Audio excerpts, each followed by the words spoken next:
جی بالکل، آپ کو ایک افسوسناک خبر سے آگاہ کرتے چلیں کہ گزشتہ روز کرونا وائرس کے شبہ میں ڈی ایچ کے جیلم میں زیر علاج دو بھائی ذیشان جاوید فاروق جاوید جاوید اقبال جو کہ سید حسین کے رہائشی تھے،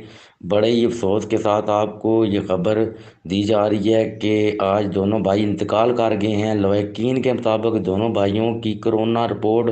بھی منفی ہے۔ دونوں بھائیوں کی نماز جنازہ آج سید حسین والے جنازہ گاہ میں ادا کر دی گئی ہیں، جبکہ لواحقین غم سے نڈال ہیں۔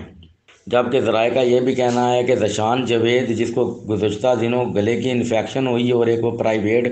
اسپتال میں زیر علاج تھا، اس کے بعد اس کو سانس کی تکلیف ہونے لگی، جس کی وجہ سے اس کو ڈسٹرکٹ ہیڈ کوارٹر جیلم لے جایا گیا، جہاں پر اس کو ایڈمٹ کر دیا گیا۔ سانس کی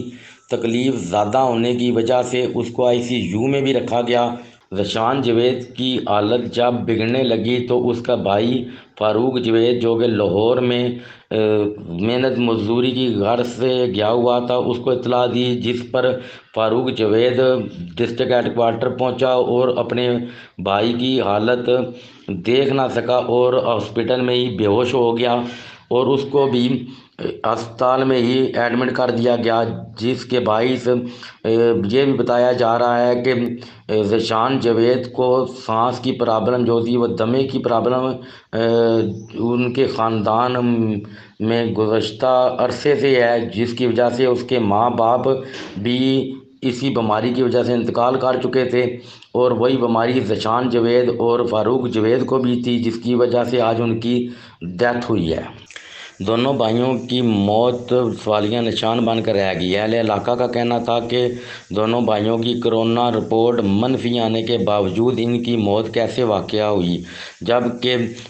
محکمہ ہیلتھ کی طرف سے بھی ابھی تک کوئی وضاحت سامنے نہ آ سکی ہے کہ ان کی موت کیسے واقع ہوئی۔ اہل علاقہ نے محکمہ ہیلتھ کے افسران بالا سے اپیل کی ہے کہ جلد از جلد پریس ریلیز جاری کی جائے تاکہ عوام کے دل میں جو شکوک و شبہات پائے جا رہے ہیں وہ دور کیے جا سکیں۔ یاد رہے کہ ضلع جیلم میں کرونا کے مریضوں میں تیزی سے دن بہ دن اضافہ ہوتا جا رہا ہے۔ دینا نیوز اپ ڈیٹ کی وساطت سے ہم عوام کو میسج دینا چاہتے ہیں کہ اس موذی بیماری سے بچنے کے لیے گلفز اور ماسک کا استعمال کریں اور زیادہ سے زیادہ گھروں میں رہیں تاکہ اس بیماری کو ہم شکست دے سکیں۔ کیمرہ مین ٹیم کے ساتھ سہیل انجم قریشی، دینا نیوز اپ ڈیٹ۔